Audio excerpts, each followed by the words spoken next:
Warahmatullahi wabarakatuh. Kita hari ini berbeda, berbeda tempat juga diskusi. Diskusinya hari ini tidak sendiri saya, tapi dengan Bang Egy Sujana, dan ini di kediaman Bang Egy di Bogor. Kita sapa dulu Bang Egy Sujana. Assalamualaikum warahmatullahi wabarakatuh, Bang. Assalamualaikum warahmatullahi wabarakatuh. Sehat ya? Sehat. Tetap semangat. Salam Os Jubedil.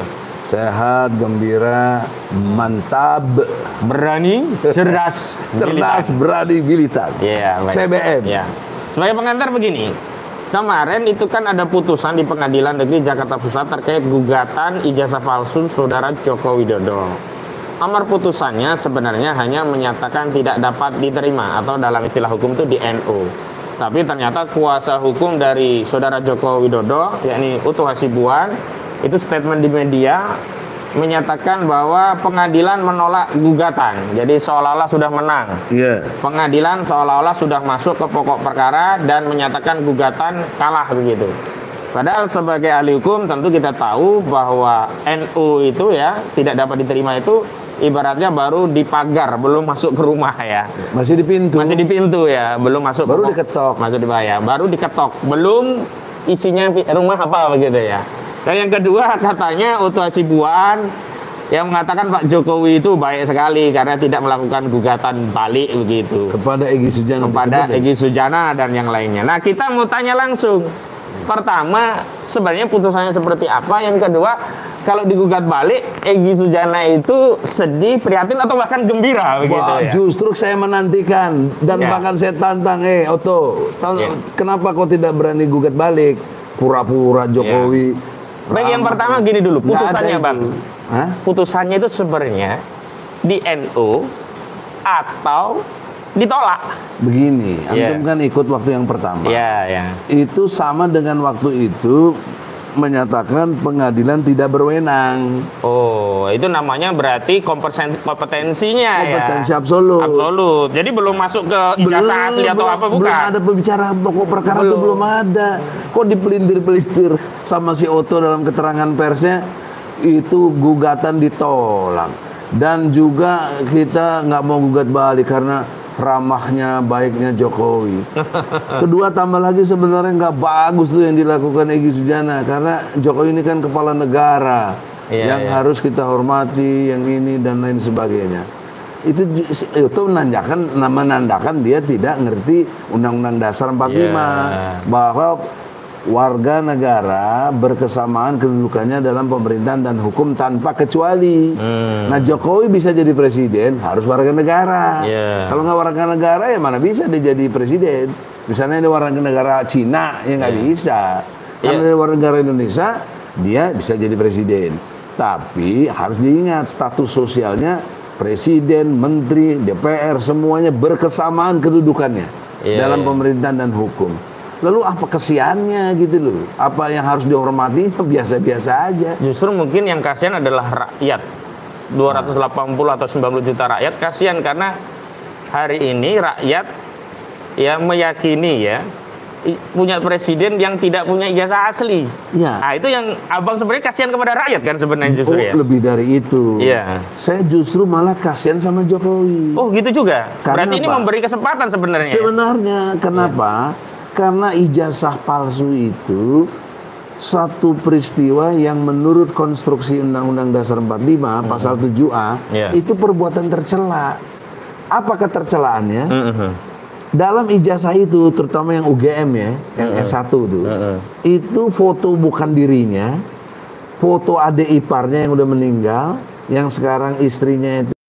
Betapa nistanya orang seperti itu. Jadi apa yang kasihan sama Jokowi, orang dia yang nggak benar kok. Jadi justru dia mengeruk keuntungan melalui ijazah palsu, dia bisa jadi presiden, sebelumnya gubernur, sebelumnya wali kota. Di sinilah kerugian konstitusional kita sudah diciptakan oleh Jokowi yang nggak bener ini gitu loh. Tapi dalam perspektif yang lain, sebenarnya kan Abang sedang membantu Jokowi. Justru itu saya bilang kasihan. Saya bilang dengan tegas, kalau Jokowi menunjukkan ijazah asli, case close, kasus tutup, sudahlah. Saya ikhlas lah, Bambang ditahan karena dia nggak benar. Artinya kan Abang tapi justru ini kan nggak ada. Sebentar. Jadi kan Abang sebenarnya memberikan ruang menolong Jokowi untuk membersihkan reputasinya melalui pengadilan dengan gugatan ini, sehingga Jokowi punya kesempatan menunjukkan ijazahnya di persidangan. Kan baik berarti Abang. Sangat baik. Iya kan? Tidak bermaksud mengklaim diri. Iya. Nah, tapi kekeliruannya begini. Jokowi merasa presiden, kemudian dia mengutus Jaksa Agung dan Menseknek mewakili dirinya. Alasan ada SK. Kemudian Jaksa Agung dan Menseknek ngutus orang yang datang ke pengadilan. Itu saya tolak. Akhirnya Otto Hasibuan ini yang maju. Kenapa saya tolak? Karena perilaku memalsukan ijazahnya. Bukan mewakili negara ya? Bukan mewakili negara. Kenapa pakai dia abuse of power tuh? Iya, betul. Memanfaatkan Jaksa Agung, Menseknek. Karena waktu dia memalsukan dugaan kuatnya, kan jauh sebelum jadi presiden. Jauh sebelum jadi presiden, apa coba? Karena itu sampai hari ini, karena yang kita gugat jangan cuma ijazah dalam pengertian UGM ya, SD, SMP, SMA. Anda kan lawyer juga di Solo. Nah, sekarang saya nanya sama Anda, bagaimana peristiwa waktu di Solo? Coba jelasin. Jadi pemirsa, justru secara hukum sudah dapat dibuktikan, bahkan masuk pokok perkara ya, material pidana. Di dalam persidangan, sidang 6 bulan di Solo itu justru pihak jaksa yang punya kewajiban hukum untuk membuktikan dakwanya itu gagal menghadirkan ijazah asli Jokowi. Kan konstruksi hukumnya Bambang Tri dan Gus Dur dianggap mengedarkan kabar bohong. Kabar bohongnya adalah ijazah palsu. Berita hoak. Berarti kan jaksa harus membuktikan kabar benernya mana. Nah, kabar benernya itu dibuktikan dengan ijazah asli. Nah, ijazah asli itu yang tidak pernah hadir di persidangan. Nah, makanya Bang Egy ini baik memberikan ruang bagi Jokowi untuk membawa ijazah aslinya di pengadilan perdata agar publik menjadi tenang, rakyat menjadi tentram. Sebenarnya presiden kita itu punya ijazah loh. Itu terbukti di pengadilan Jakarta Pusat dihadirkan. Nah, tapi dalam konteks hari ini justru NU ini menghalangi presiden untuk menunjukkan ijazah aslinya, dan bahkan mungkin kita berpraduga kuat bahkan sampai keyakinan karena nggak ada ijazah aslinya lah makanya di NU begitu. Dan dia tidak berani gugat balik. Tidak berani gugat balik. Logikanya, saya kan sudah dianggap mewakili dengan teman-teman itu membuat fitnah, membuat pencemaran nama baik presiden loh ini. Iya. Saya bukan tidak hormati presiden, justru saya menghormati presiden. Saya nggak mau presiden ini ijazahnya palsu. Iya, begitu. Maka saya pakai gelar di pengadilan. Iya. Terus tahapan pengadilan tidak berwenang 2 kali loh. Iya. Dalam konteks tidak berwenangnya.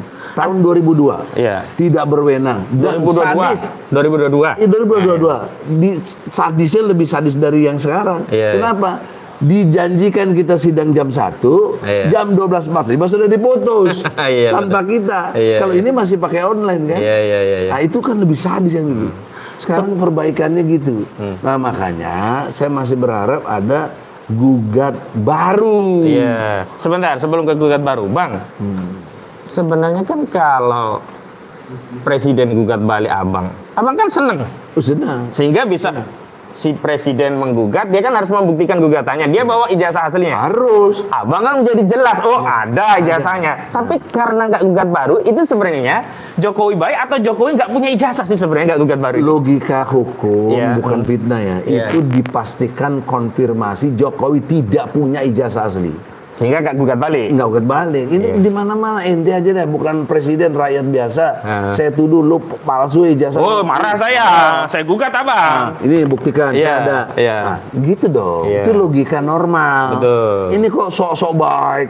Dia kayak pahlawan. Saya tantang ke Otto sekali lagi nih, bawa ijazah aslinya, gugat saya. Nah, ini lanjut lagi. Nah, karena itu pemirsa, saya ingin menegaskan ya. Jadi kalau gugatan di NU atau tidak diterima, itu bukan 1-0, masih 0-0. Jadi belum ada yang menang. Ini di NU bukan berarti menunjukkan Jokowi punya ijazah asli, belum. Ada juga teman kita yang blow, dia bilang begini, Abang kan nggak pernah lihat ijazah aslinya Jokowi, padahal yang nuduh, mestinya buktikan dong. Nah, itu blow on menurut saya itu. Blow onnya adalah kita kan sudah melalui sidang di Solo 6 bulan. Nah, itulah buktinya ya. 30 saksi. Saksi ahli 8, saksi biasanya atau fakta 22. Kepala sekolah, teman OSIS, teman sekelas, gitu, Iya, betul. sampai kepada guru-gurunya. Betul. Nah, itu menyatakan nggak pernah lihat ijazahnya, kan memang nggak ada. Iya. Bisa dikonfirmasi, kan ini udah digelar dalam persidangan. Iya. Nggak ada file tentang ijazah asli di Pengadilan Surakarta. Betul. Nggak ada. Maka dengan konfirmasi ini dan meyakinkan saya makanya gugat lagi di Jakarta Pusat. Sebagai awal dulu kita pertama ngegugat. Iya. Pemirsa, saya ingin beri penjelasan. Konstruksi hukumnya adalah Bang Egy itu sudah punya bukti. Buktinya yang pertama adalah job cover yang di sana oleh Bambang itu disebutkan perbedaan foto, perbedaan kelulusan. Di sana sebenarnya mahasiswa bukan UGM tapi Hari Mulyono. Itu adalah bukti. Kemudian dikuatkan dengan putusan pengadilan di Solo. Karena di putusan pidana itu ternyata yang dihadirkan hanya fotokopi, tidak ada ijazah asli. Nah, karena itulah Bang Egy membawa bukti-bukti pengadilan itu ke Pengadilan Jakarta Pusat. Ya, begitu. Tapi belum sempat diperiksa bukti itu di NU. Gitu, itu lo ngerti nggak? Itu logikanya begitu ya. Ini Otto kok nggak paham Iya. Padahal katanya profesor, gimana? Ya, nah sekarang apa sih motif kok Otto itu? Ini kita bicara motif ya, karena kita tahu yang namanya NU itu belum pokok perkara, tapi di beberapa media kan dikatakan bahwa gugatan ditolak oleh pengadilan. Kan bukan ditolak, nomenklaturnya itu tidak dapat diterima, bukan ditolak. Bedanya tidak dapat diterima dan ditolak. Iya. Kalau tidak dapat diterima dalam bahasa hukumnya NU itu harusnya bisa gugat lagi, harusnya juga bisa banding dan seterusnya. Pilihan saya tidak banding, pilihan saya gugat ulang, atau bukan gugat baru. Gugat baru, iya. Kemudian kalau tidak dapat diterima itu ditolak betul habis. Kalau ditolak, itu artinya sudah masuk pokok perkara. Sudah masuk pokok perkara. Artinya tidak bisa lagi gugat, udah kalah aja. Paling tinggal banding kasasi begitu ini yang dipelintir sama Otto. Ini dengan menyampaikan berita sesat ini. Bisa juga keterangan palsu. Sayangnya sudah dibatalkan pasal 14-15 oleh MK, Bang. Kalau enggak ini bisa saja ya kabar yang tidak lengkap dan tidak pasti yang berkelebihan yang menimbulkan keonaran itu. Ada pasal lagi. Oh, di ITE ya? Bukan di ITE, di KUHP. Yang baru? Sanksinya 7 tahun. Ya, tapi kan 2026 baru berlaku itu. Enggak, yang bukan yang baru, masih yang lama. Oh, yang lama ya. Memberi keterangan. Oh, yang di pengadilan. Ya. Kan dia memberi keterangannya di pengadilan. Iya. Dengan bang nggak ada katanya. Kalau ada, kenapa lo nggak datangin? Iya. Kasus tutup, saya bilang. Nggak usah berlarut-larut. Jadi Pak Jokowi yang terhormat, walaupun gimana kita harus menghormati karena dia kan presiden kita. Betul. Saya tidak punya itikat maksud menzolimi, enggak. Kita pernah kenal kok. Dulu saya dengan Mulia Lubis nih. Ingat saya bikin acara di Solo waktu dia masih wali kota tentang pelayanan hukum bagi rakyat, bikin meja di depan kantornya itu, kayak LBH, itu melayani rakyat langsung. Itu saya sama Mulia Lubis, ya bukan ece-ece, kenal dia. Kalau dia pura-pura nggak kenal ya bohong lah, ya. Kecuali dia nggak ngaku. Tapi ada konfirmasi Mulia Lubis, ada program itu saya. Berarti rencana Abang akan gugat ulang, gugat baru ya ibaratnya. Gugat baru. Nah, harapan saya maksud dengan konteks bertakwa. Karena presiden itu syaratnya bertakwa. Dasar saya Undang-Undang Nomor 7 Tahun 2017 Pasal 169 huruf A. Presiden harus bertakwa. Nah, ini menunjukkan Jokowi tidak bertakwa. Dirinya jadi tipu coba. Dicela dirinya oleh dirinya sendiri karena ijazahnya palsu. Ketakwaan macam apa yang kayak begini? Belum lagi banyak macam-macam, termasuk hakim MK dikondisikan sedemikian rupa. Ya, hakim MK itu 8 bisa dikondisikan, putusannya ikut sesuai sekarang. Nah, hakim yang di PN cuma 3, apalagi nilainya dianggap rendah. Gampang diiniin. Sekali aja Otto datang pakai sidang online, itu aja udah nggak bener, melanggar pasal 185 HIR, gitu loh. Coba lihat 185 HIR, bahwa sidang putusan selah harus diucapkan di sidang atau di persidangan dihadiri kedua belah pihak atau berapa pihak yang ada. Nah, itu 185 HIR. Nah 18687-nya itu bila apa yang dirasa kita belum memenuhi apa yang kita maksud keadilan, dapat membuat gugatan baru gitu. Itu HIR, bukan maunya Egy Sujana gitu. Nah, itu contoh ya. Jadi abang melihat ada korelasi ya di MK yang 8 aja bisa dikalahin, apalagi di pengadilan negeri cuma 3 hakim gitu. Gini logikanya. Dari awal pemilu itu kan curang. Kita udah, bagi yang punya mata hati bisa lah. Ya, ada ASN dikondisikan. Ada kepala desa diangkat sampai 9 tahun lagi, diiming-iming, bukan diiming, dikasih duit juga. Ya, ada bansos, ada lagi apa hakimnya ini, ya. Atau dengan kata lain, tidak mungkin gol akhirnya di hakim nggak digarap gitu, nggak mungkin. Patut diduga kuat ini ada intervensi kekuasaan ya. Dan ini diakui oleh si Arief Hidayat dalam pengertian semua sudah terkooptasi, ya termasuk dirinya. Nah sekarang pura-pura dia playing victim, minta ampun pada Allah. Kalau minta ampun lu mundurkan diri, buka kebongkarannya itu. Harusnya itu baru kau punya diampuni sama Allah. Kalau kagak lah. Dia merasa salah tapi masih di kubangan itu ya. Masih di kubangan itu. Itu kan sama juga itu omon-omon tomat, tobat kumat. Habis tobat kumat lagi tobat. Dan lebih parahnya lagi, waktu di sidang Arief Hidayat yang melarang Jokowi atau bahkan melindungi Jokowi tidak boleh dipanggil ke sidang dengan dalih presiden simbol negara, karena dia juga sebagai kepala negara. Padahal simbol negara kan bukan itu.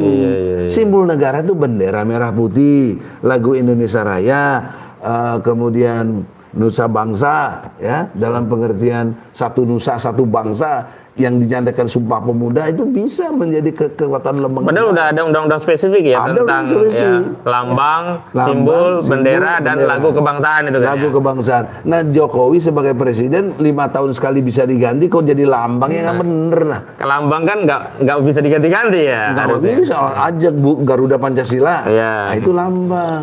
Jadi tolong. Arief, kok jangan main playing victim, kok pura-pura supaya dikasihani orang, supaya MK dianggap udah bener.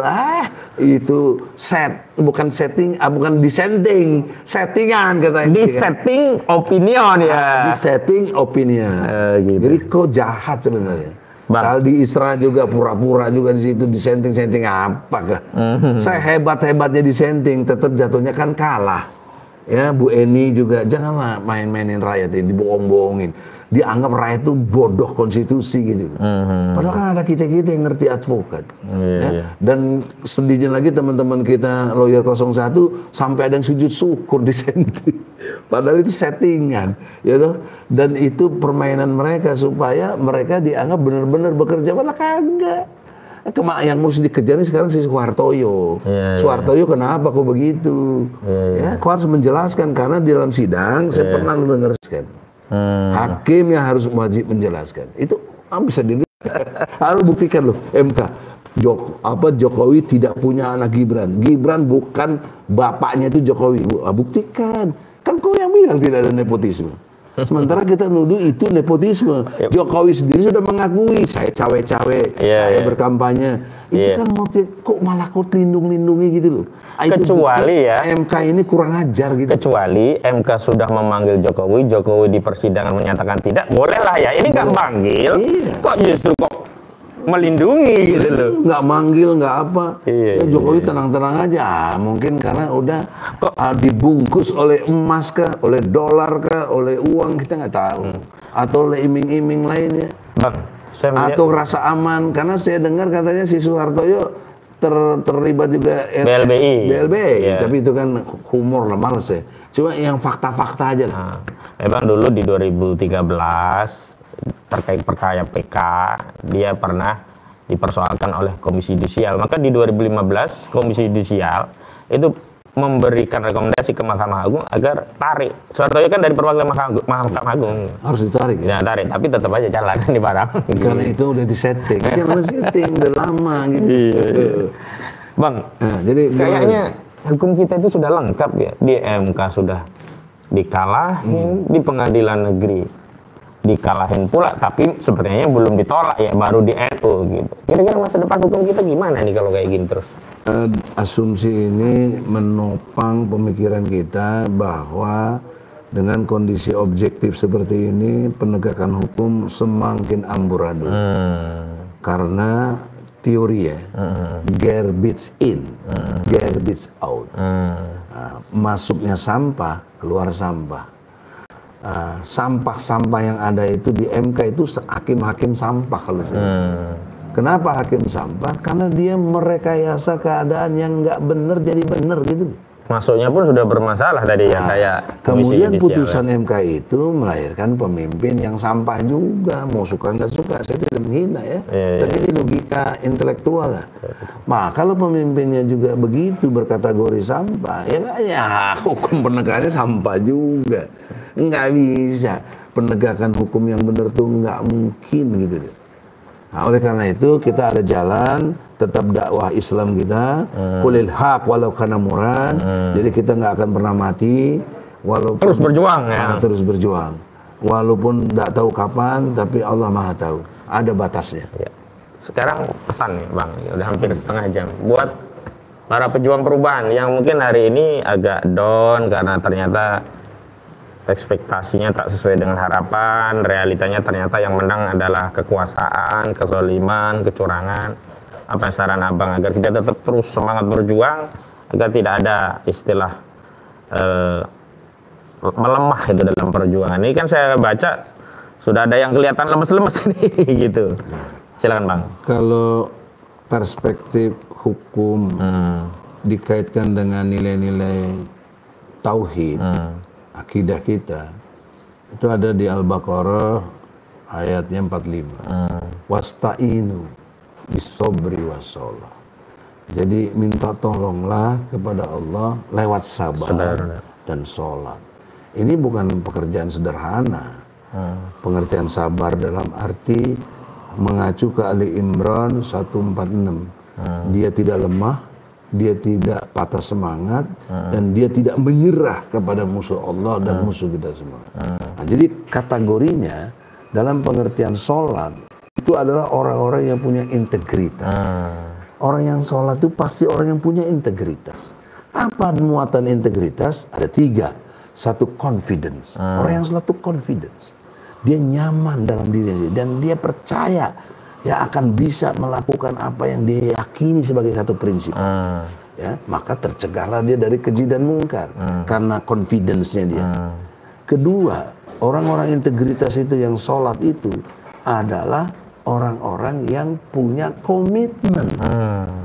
Nah, kalau komitmen itu dia komit kepada prinsipal yang sudah dia yakininya itu. Nggak akan bisa goyah. Dia bertaruh dengan apapun. Yang lain berkait dengan surat Al-Kautsar. Al-Kautsar. Bagaimana menikmatinya Al-Kautsar? Nikmat Allah yang banyak. Fasoli. Fasolinya itu jangan cuma tunggang-tungging takbir assalamualaikum, tapi sholat yang berdimensi istiqomah tadi, yang berdimensi confident dan konsisten. Ya, itu yang harus dibangun oleh orang-orang kita Muslim. Ini pendekatan internal dulu ya, nasihat internal buat para aktivis. Kita tetap harus mendekatinya dengan kesabaran prima dan sholat. Tapi sholatnya yang benar. Istilah saya ada 3 dimensi sholat. Sholat dalam arti ibadah yang bersifat imaniyah, yaitu lihat Rasul sholat. Dari mulai takbir sampai dengan salam. Itu contohnya Nabi sholat. Itu saya anggap sholat dalam dimensi yang pertama. Sholat dalam imaniyah saja. Yang kedua, wa nusuki wa mahyaya wa mamati lillahi rabbil alamin. Itu menyangkut hidupku dan matiku serta ibadahku. Maka dimensi sholat yang ketiga harus inbuilding di dalam pengertian sistem. Politik, ekonomi, budaya, pendidikan, semuanya harus tercakup dalam dimensi pancaran sholat kita. Yang harus output orang sholat itu mampu mencegah keji dan mungkar. Jadi kalau Anda berpolitik, Anda tidak mampu dengan kekuasaan yang dimilikinya untuk mencegah kemungkaran dan melakukan yang ma'ruf, Anda gagal sholatnya. Anda fawailul musallin. Maka isi neraka wail, walaupun dia sholat, tapi kan main-main. Ya, nggak benar. Nah, yang ketiga, wa mamati lillahi rabbil alamin. Itu dimensi sholat dalam arti syahid. Makanya orang yang mati syahid nggak perlu disolatin. Kapan dia sholatnya? Waktu tadi memperjuangkan politik, ekonomi, budaya. Dia diganggu, bahkan dibunuh, dari situlah. Ya, itu yang disebut dengan mati syahid. Refleksi dari Al-Kausar sebenarnya. Kalau orang ngerti Al-Kausar itu kan telaga Nabi yang nggak akan bisa minum air di situ kalau bagi yang nggak mau, kata Rasul. Siapa yang mau masuk surga, semuanya bisa masuk surga, kecuali yang nggak mau. Nah, ya kita lihatlah yang nggak mau tuh pimpinan partai politik, nggak mau, lebih takut sama Jokowi daripada kepada Allah, ya, lebih takut kepada bisnisnya hilang, lebih takut rumah yang bagusnya dilelang dan lain sebagainya, takut miskin. Nah, inilah yang disebut dengan harusnya potong ekor kita. Itu ekor kita yang kemana-mana tuh.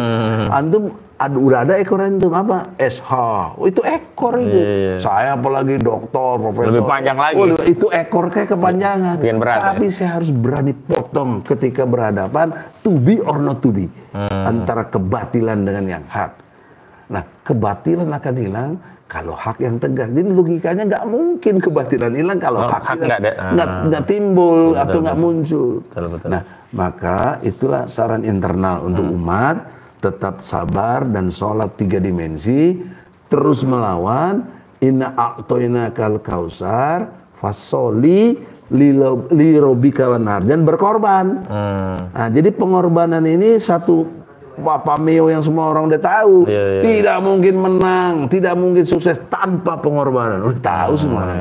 Allah udah rumuskan itu di surat apa tadi itu? Al-Kausar gitu. Nah, apa janji Allah yang ketiga? Innasa ni'aka huwal abtar. Kalah mereka semua. Kalah mereka. Tumbang, tewas yang musuhi kamu. Itu sederhana ayat itu, tapi kita memahaminya cuma Idul Kurban, potong korban, ngesapi, ngesop, ya, sate gitu. Itu kan problemnya cuma nggak dipahami, tidak tadabur, dia tadabur Quran. Nah, sekarang yang eksternal.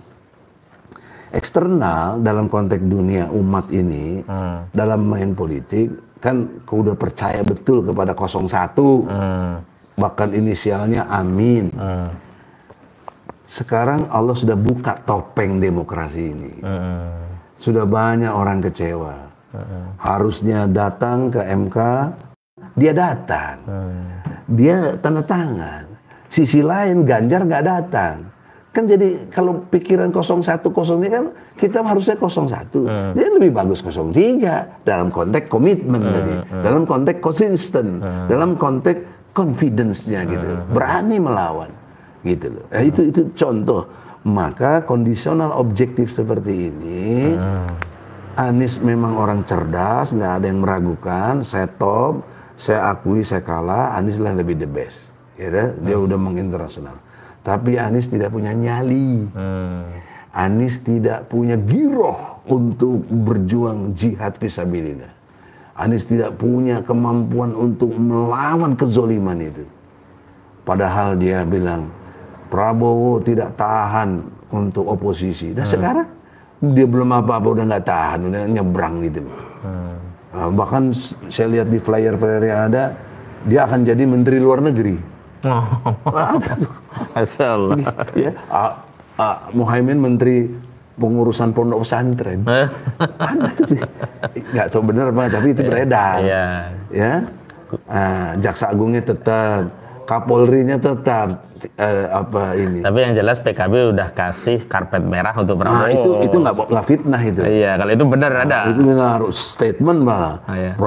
PKB akan menggelar karpet merah buat 02. Dan PKB siap bekerja sama. Udah. Bagaimana coba? Mengucapkan salam, selamat kepada pencurang, kan berarti menyetujui pencurangan itu. Harusnya sejak awal terima aja ya. Terima aja, nggak usah capek-capek. Jangan bohong-bohongin kita gitu loh. Sok-sok berjuang. Ini yang saya kurang ajar tuh di situ. Saya gondok. Ya, saya punya hak marah sama Anies. Karena saya dukung dia baik-baik, bagus. Saya lebih senior dari dia. Saya nurut, saya oke. Tapi dikhianati begini kan gondok gitu. Ya mungkin yang lain nggak setuju sama saya, nggak apa-apa. Udahlah kita tinggalkanlah itu masa lalu. Maka ke depan dalam perspektif eksternal kita sudahlah yang the best itu izul Islam wal muslimin. Membangun kekuatan umat, dia akan bergulir nanti self propelling, dia bergerak sendiri menjadi membentuk sebagaimana yang Allah kehendaki. Betul. Saya kira itulah saran saya. Baik, terima kasih pemirsa. Yang jelas kita dapat pencerahan dari Bang Egy. Yang jelas satu ya, di Pengadilan Negeri Jakarta Pusat itu bukan ditolak hanya di NU. Statusnya kosong-kosong, nggak ada yang punya nilai 1 kan, belum masuk pokok perkara. Yang kedua, Bang Egy tegaskan bahwa perjuangan tidak akan pernah selesai ya, walaupun di MK dibegitukan, di PN begitukan, dan sekarang ya kita tahu orang-orang yang diperjuangkan patut diduga justru akan merapat dengan kekuasaan, ya kita tetap konsisten dengan sabar dan sholat, dan terus ya menggulirkan perjuangan ke arah izul Islam wal muslimin lah kira-kira, biar kita gak kecewa ya. Fokus, nanti lama-lama Allah berikan pertolongan dan nanti ada saatnya ya. Misalnya gini, masa akhir hidup kita udah habis, tapi perjuangan Indonesia kan ada anak cucu kita. Lanjutin mereka, dan kita dapat bekal kan ya. Bekal, dan itu kita meninggalkan anak yang soleh. 3 hal yang ditinggalkan orang yang bermanfaat, dijamin surga oleh Allah. 1, ilmunya bermanfaat, bisa digunakan. 2, amal jariah. 3, anak yang soleh. Nah, itu aja yang kita bangun lah. Itu kan nggak melanggar hukum gimana? Itu perintah agama. Perintah agama. Yang melarang malah kita hukum. Oke, begitu saja pemirsa. Ya, terima kasih. Setengah jam. Channel. Ya, setengah jam. Biasa. Kita diskusi. Tolong di-relay dong ke AS Channel ya. Iya, nanti bisa di-download, di-upload di AK Channel, di mana Agi Sujana Channel. Yang jelas inilah klarifikasi dari Pak Egy. Jadi kalau ada yang terkesima atau disesatkan dengan framingnya Utuh Hasibuan, ini klarifikasinya. Jadi tidak ada yang ditolak, cuman di NU. Jadi bahkan tadi menantang kalau mau gugat, ya gugat saja. Karena kita senang kalau digugat sehingga bisa tahu ijazah presiden itu ada atau tidak. Dengan Oto berani gugat, dia harus bawa ijazah asli. Ya, itu yang kita tunggu-tunggu. Itu yang ditunggu ya. Baik, begitu saja. Billahi taufiq wal hidayah. Assalamualaikum warahmatullahi wabarakatuh. Ya sampai ke setengah jam lebih ya.